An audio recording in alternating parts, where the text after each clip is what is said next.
Boom, what up? Untested Gaming here, back with another League of Legends character build for Pathfinder 2E. This time we're building Teemo, the Swift Scout and Bane of every low elo top laner. Like and subscribe if you too have lost a loved one to mushroom shenanigans. Whoa, in case you ain't heard, I'm the devil.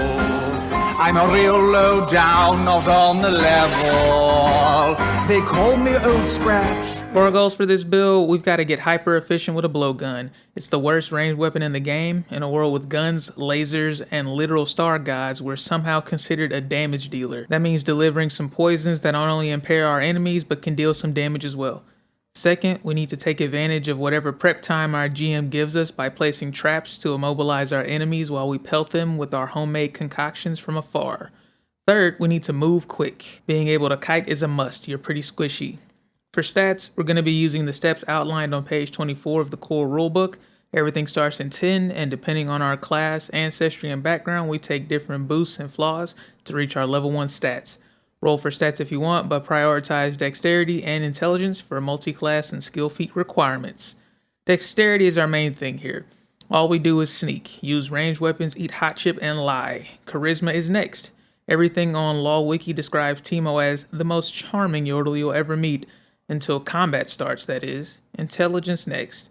He makes his own poisons, and being a ranger in Bandle City Special Forces implies the existence of some sort of Yordle Ranger Academy. Wisdom after that, your poisons are all non-GMO and ethically sourced, and nature is tied to our wisdom stat in PF2. Constitution next, Teemo can have a bit of health as a treat. And finally, strength, of which you have basically none. Teemo is a Yordle. Yordles don't exist in Pathfinder, but goblins are small, annoying, have huge ears, and come in fuzzy and hairless varieties. We'll select Tree Dweller Goblin for a +2 bonus to hiding, sneaking, and subsisting in forest and jungle biomes. As a goblin, we get dark vision and a boost to dexterity and charisma at a cost to wisdom. We also get a free boost that we'll take to intelligence. We'll select the scout background for boost to dexterity and intelligence, as well as training in both survival and lore forest skills. We also get the forager feat for free. For our class, we need to set traps, have debilitating ranged attacks, and be at home in any terrain we find ourselves adventuring through. Level 1 rogues gain a boost to our choice of dexterity or strength. Sneak attack deals an extra 1d6 precision damage on flat-footed enemies. Surprise attack lets us use our stealth and deception when we roll for initiative. In addition, we treat any creature that is not yet acted in combat as flat-footed. For our ancestry feat, we'll take very sneaky, adding 5 feet to our speed while sneaking. Also, we don't become observed from a lack of cover at the end of our sneak as long as we end our turn in cover. For our skill feat, we'll take Battle Medicine, allowing us to restore some HP to ourselves or an ally even while in combat. For our class feat, Nimble Dodge gives us a +2 circumstance bonus as long as we can see our attacker. For our ability boosts, we'll increase dexterity, intelligence, wisdom, and charisma. For our skill training, we'll become trained in acrobatics, arcana, athletics, crafting, deception, intimidation, medicine, nature, performance, and society. At level 2, we'll get on the trap track with the snare crafting skill feat, which gives us access to 4 common snare formulas immediately and the ability to learn and copy more formulas. Alarm snare makes a sound audible up to 500 feet when a small or larger creature enters the space. Spike snare forces a 17 DC reflex save on a creature, failing deals 2d8 piercing damage. Hampering snare makes a 10 by 10 foot square difficult terrain for 1d4 rounds. Caltrop snare scatters the contents of a canister of caltrops to spill on a nearby square. Creatures within the square must make an acrobatics check immediately. The feat also allows us to prepare snares in our downtime and deploy in the field by spending 1 minute. This is kind of bad, so we'll take the Ranger Dedication feat so that down the line snares actually become usable on the fly. For now, we get the Hunt Prey action, which allows us to gain a +2 bonus to perception checks and survival checks to track a specific creature until we make our preparations on the next day. For skills, we'll become an expert in stealth and trained in occultism. Level 3 rogues get deny advantage, meaning we aren't flat-footed to enemies our level or lower who are hidden, undetected, or flanking.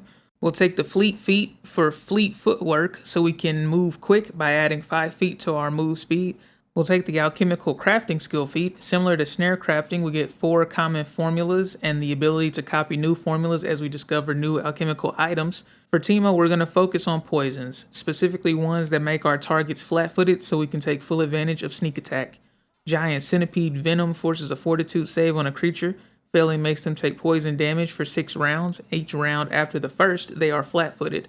For skills, will become an expert in crafting. At level 4, we'll take the Combat Climber feat, allowing us to use our blowgun while climbing. We're also no longer flat-footed while climbing. We finally blossom into our true self with the Poison Weapon class feat. This gives us the ability to apply poisons to our weapons as an interact action instead of as a downtime activity, with the restriction that the poison only remains on our weapon until the end of the turn. We also gain access to a number of daily generic injury poisons equal to our rogue level that deal 1d4 poison damage. Trip Snare is now craftable at this level. It forces a reflex save on a creature. Unless they critically succeed, they will at least be flat-footed for a round. So let's put this together.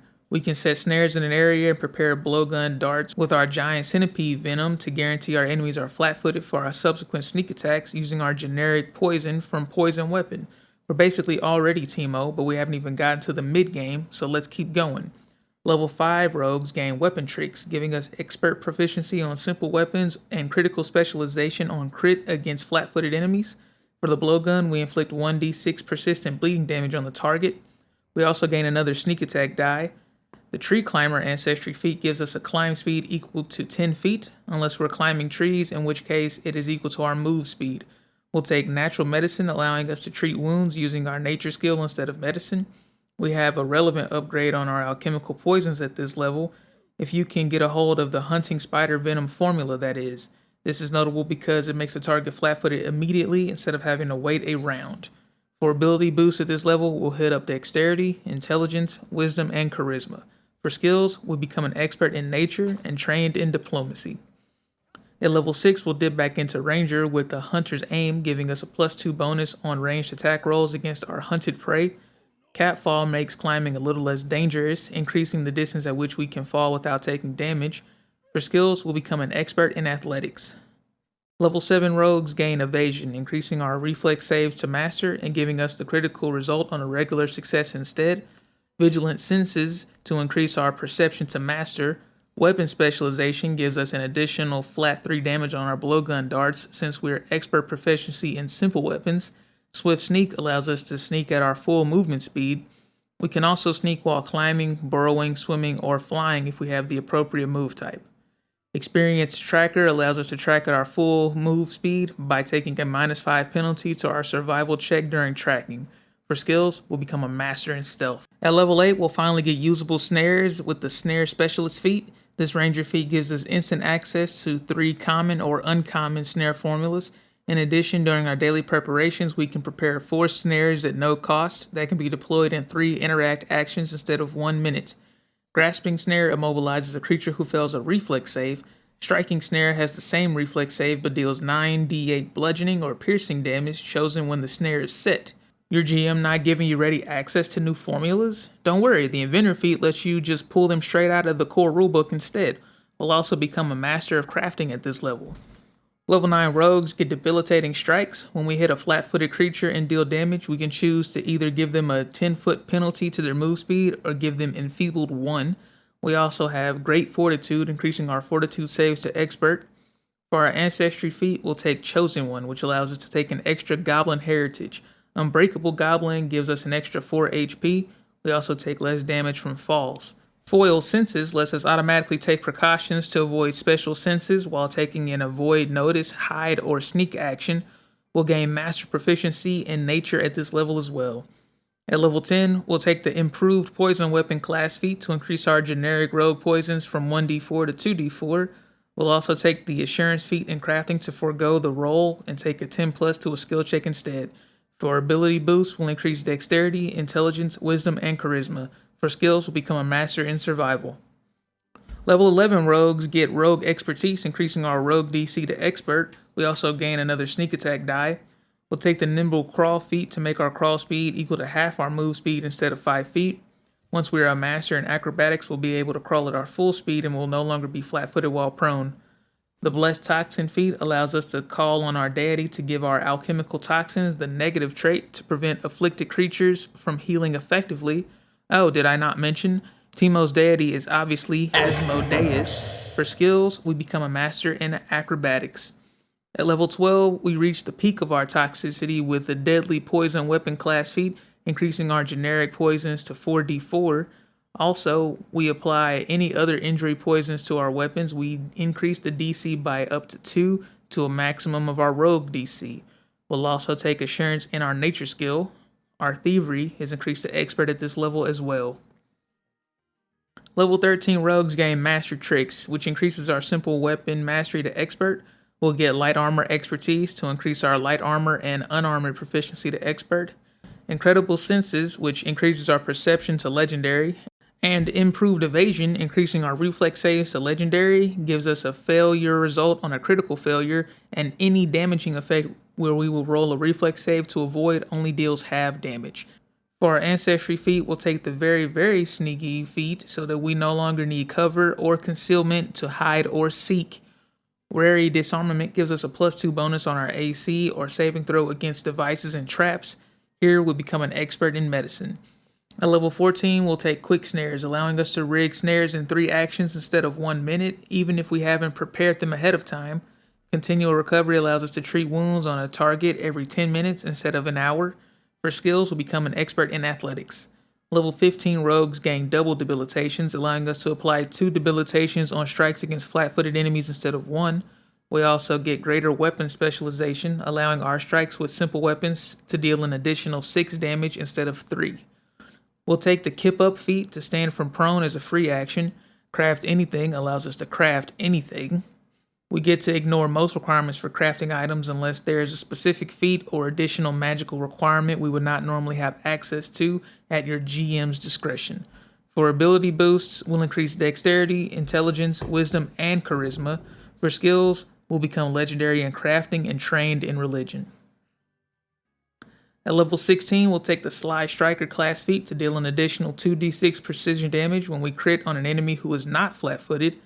Legendary Sneak allows us to remain sneaking at all times, even if there is no cover, until we choose to be noticed. We become legendary in stealth at this level. Level 17 rogues gain Slippery Minds to increase our will saves to master. We also gain our 4th sneak attack die. For our ancestry feat, we'll take Unbreakabler Goblin to increase our HP by an additional 10. We'll take Rapid Mantle to let us pull ourselves up when we grab a ledge. Here we become a master in athletics. At level 18, we'll take Powerful Snares to increase our DC of our snares up to our class DC if it is higher than the snare's usual DC. Quick Swim gives us a swim speed equal to our move speed. We become a legendary in athletics at this level. Level 19 rogues gain Master Strike. When we strike a creature that is flat-footed and deal damage, the target takes a Fortitude save against our class DC, and they become immune to further Master Strikes for 1 day.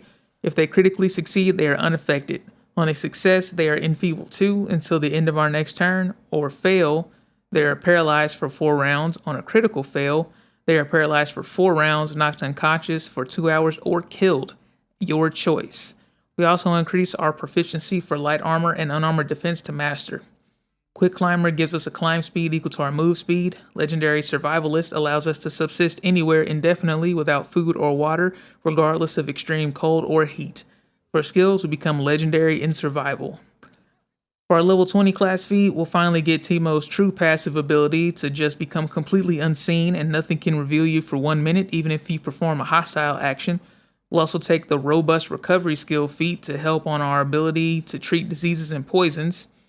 For our final ability boost, we'll increase Dexterity, Constitution, Wisdom, and Charisma. For skills, we'll become legendary in acrobatics.